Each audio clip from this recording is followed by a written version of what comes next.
মৃত ব্যক্তির চুল নখ কেটে দেওয়া এবং দাড়ি আছড়ে দেওয়া যাবে কিনা?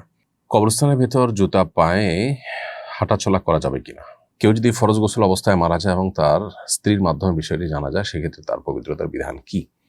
জানাজার নামাজে কাতার জোড় হবে নাকি বেজোড় হবে, এ বিষয়ে শরীয়তের কোনো নির্দেশনা আছে কি না?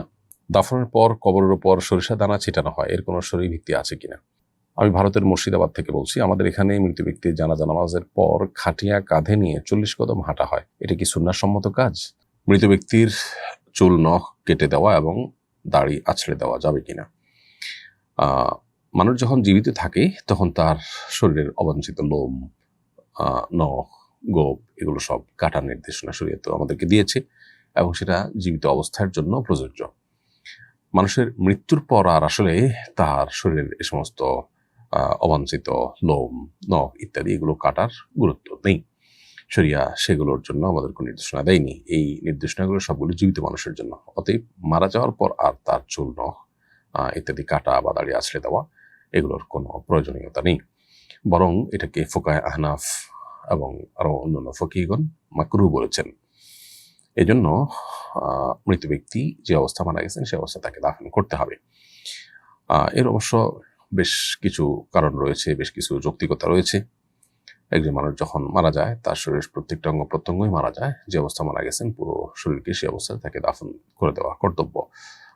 যখন তিনি মৃত্যুর আগে অসুস্থ মৃত্যুসজ্জায়, তখন তার অবাঞ্ছিত লোম, পশম, নখ ইত্যাদি এগুলো কেটে দেওয়া, এটা ওয়ারিসদের উপর কর্তব্য, আশপাশের লোকদের উপর কর্তব্য। এটা তারা তখন করবেন, বাট মারা যাওয়ার পর আর এগুলোতে হাত দিতে যাবেন না। আর এমনি দাড়ি বা চুল হাত দিয়ে একটু গুছায় দিলেন, সেটাতে অসুবিধা নেই ইনশাআল্লাহ তাআলা। কবরস্থানের ভেতর জুতা পায়ে হাঁটাচলা করা যাবে কিনা? কবরস্থানের ভেতরে জুতা নিয়ে চলাচল করা মৌলিকভাবে নিষেধ নয়। তবে কবরের উপরে জুতা দিয়ে পাড়ানো বা জুতা দিয়ে কবরকে মাড়ানো এটা নিষেধ। নবী করিম সাল্লাল্লাহু আলাইহি সাল্লাম এক ব্যক্তির কবরের উপরে জুতা দিয়ে চলতে দেখে তাকে নিষেধ করেছেন, জুতা খোলার জন্য নির্দেশ করেছেন। আবার মুর্দারা মানুষের পায়ের জুতার আওয়াজ শুনতে পান, এরকম একটা হাদিসও আছে যে মাইয়াতরা তারা ইয়াসমাউ কারআনি আলিহিম, যারা তাদের কবরস্থানের আশপাশে যায় বা কবরের কাছে যায় তাদের পায়ের জুতার আওয়াজ তারা শুনতে পান। এই হাদিস থেকে বোঝা যায় জুতা পরা জায়েজ আছে। আবার রাসূল সাল্লাল্লাহু আলাইহি ওয়াসাল্লাম এক ব্যক্তিকে জুতা খুলতে বলেছেন। তো দুইটার মধ্যে সমন্বয়টা এইভাবেই যে সরাসরি কবরের উপরে জুতা পায়ে দিয়ে চলা এটা কবরের প্রতি এক ধরনের অসম্মান হতে পারে, সেই জন্য রাসূল সাল্লাল্লাহু আলাইহি ওয়াসাল্লাম খুলতে বলেছেন। আবার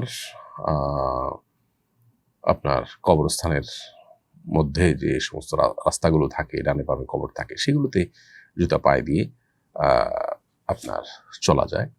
সেগুলোতে জুতা পায়ে দিয়ে চলতে অসুবিধা নেই এবং সেই জুতা পায়ের আওয়াজ হয়তো আপনার মুর্দারা শুনতে পান, যেটি হাদিসে বলা হয়েছে। তাহলে উভয় হাদিসের মধ্যে সমন্বয় সাধন হয়। আর এমনিতে কবরের উপর যখন যাবে খালি পায়ে মানুষ গেলে সেখানে বিনয়ের প্রকাশও ঘটে থাকে। কেউ যদি ফরজ গোসল অবস্থায় মারা যায় এবং তার স্ত্রীর মাধ্যমে বিষয়টি জানা যায়, সেক্ষেত্রে তার পবিত্রতার বিধান কি? উত্তর হলো যে গোসল ফরজ হওয়ার পর, এই জন্যই আসলে বিলম্ব না করে গোসল করে ফেলা উচিত। কখন কার মৃত্যু আসে এটা বলা কঠিন। তারপরও কারোর যদি সেই সুযোগ না হয় এবং তিনি এর মধ্যে মৃত্যুবরণ করেন, তাহলে সেক্ষেত্রে তাকে সাধারণ মাইয়েতের জন্য যে গোসল দিতে হয় এমনি সেই গোসলটাই এখানে দিবেন। অর্থাৎ ফরজ গোসল এবং মাইয়েতের গোসল এক গোসলেই সেটা হয়ে যাবে। তবে ফরজ গোসল হলে যেহেতু একটু গড়গড়া করে ভালো করে কুলি এবং নাকে পানি দিতে হয়, আর মাইয়েতের গোসলের মধ্যে কুলি নাকে পানি দেওয়ার অপশন নাই। তো এই জন্য ভেজা কাপড় দিয়ে যতটুকু সম্ভব মুখ এবং নাকের ভেতরে পবিত্র করার চেষ্টা করতে হবে। যারা গোসল করবেন তারা সেই জিনিসটি করার চেষ্টা করবেন। এতে ইনশাআল্লাহ তার যে ফরজ গোসল ছিল সেটা আদায় হয়ে যাবে এবং সেটার সাথে মাইয়েতের যে গোসল সেটা তো আদায় হবেই। অর্থাৎ এক গোসলেই দুটায় আদায় হয়ে যাবে। শুধু ফরজ গোসল নিয়তে কুলে এবং নাকে পানির বিকল্প হিসেবে যতটুকু সম্ভব পরিষ্কার করার চেষ্টা করবেন। জানাজার নামাজে কাতার জোড় হবে নাকি বেজোড় হবে, এ বিষয়ে শরীয়তের কোনো নির্দেশনা আছে কি না? জানাজার কাতার কমপক্ষে 3টা হওয়া ভালো, মুস্তাহাব। আর এর বেশি যত হবে ততই ভালো হবে। এ সম্পর্কে আবু হুরায়রা রাদিয়াল্লাহু তাআলা থেকে একটি হাদিস সুনান আবু দাউদে বর্ণিত হয়েছে হাসান সূত্রে। সেখানে নবী করিম সাল্লাল্লাহু আলাইহি ওয়াসাল্লাম বলেছেন, মা মিন মুসলিমিন ইয়ামুতু ফায়ুসাল্লি আলাইহি সালাতু সুফুফ মিনাল মুসলিমিন ইল্লা আওজাব। কোন মুসলমান মারা যাওয়ার পর ৩ কাতার মুসলমানরা যখন তার জানাজার নামাজে শামিল হয় তখন তার উপরে এটা জান্নাতকে ওয়াজিব করে দেয়।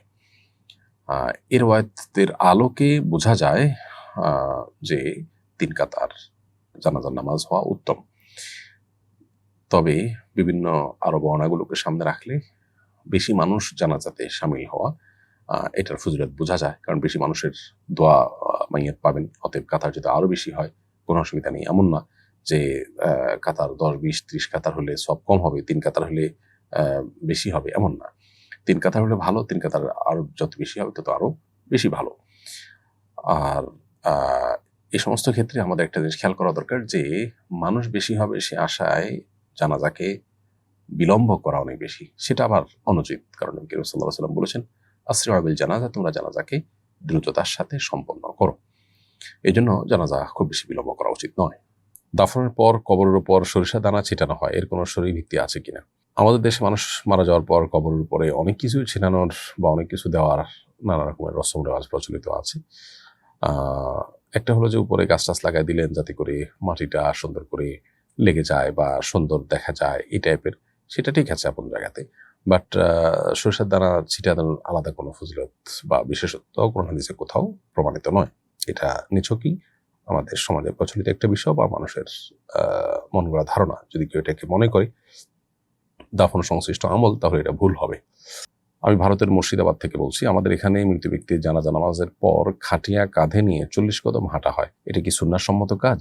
এর উত্তর হলো যে মৃত ব্যক্তির খাটিয়া কাঁধে নিয়ে 40 কদম পর পর সেটা পরিবর্তন করা, একজনের 40 কদম দিয়ে সে জায়গায় আরেকজন নেওয়া, এ মর্মে কোনো বিশুদ্ধ হাদিস বর্ণিত হয়নি।